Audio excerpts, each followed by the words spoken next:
all of the three new variants 60 to 70% more transmissible over that of the old variant, and that makes it really alarming, because if you have a virus that is highly transmissible, then that can also increase the possibility of surges of cases.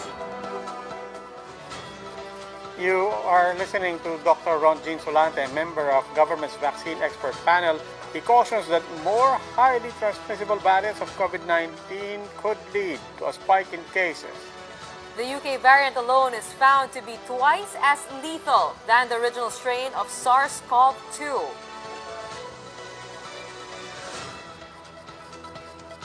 Good evening, I'm Gretchen Ho. And I am Robbie Alampay. You're watching The Big Story. Despite the vaccine rollout, health experts are ringing the alarm bells as variants emerging in the country are being found to be more transmissible. They said the government may have to speed up its vaccination efforts as daily cases may jump by up to 6,000 by the end of the month. Mobile journalist Stanley Gajete giving you a front seat to the big story.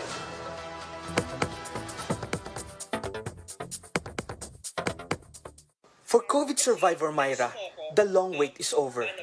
Vaccinations have started, and while she is not yet in line for the shots, at least the line has started to move. Pero that time, grabe din yung discrimination nun. Tapos sobrang down ko nun kasi ang dami-daming pwedeng magka-COVID. Ikaw pa. But it's a race against time. Vaccinations are off to a slow start, while the COVID numbers have again begun to surge. Sa off report namin, we projected na kapag walang measures na gagawin, NCR is projected to have 2,000 new cases per day by March 21 and 3,000 new cases per day by March 31.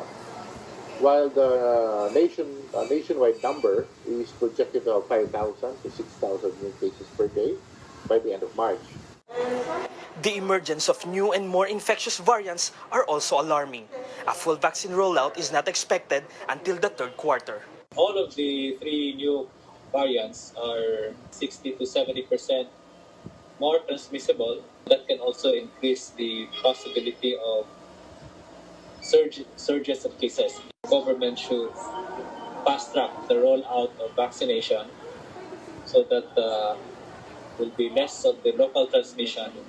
The problem, Dr. Solante says, is that the more the infection spreads, the more the virus mutates, and the more variants we will have to face. Solante says for ordinary Filipinos, the real fight begins at home and the workplace. For that variant not to mutate further and not to spread further, is to really implement strictly the minimum health protocol. And for all the criticisms of the government's vaccination program, Solante says Filipinos can help just by getting the jobs as soon as they become available. We should not worry of how long the vaccine will work. What we should worry is how long we can vaccinate 50 million. While various vaccines are now coming in the country to help us fight the coronavirus, the health department says to the public, don't be relaxed.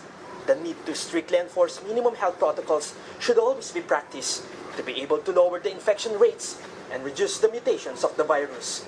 Stanley Gajete, We Are One News. The mortality rate for the B1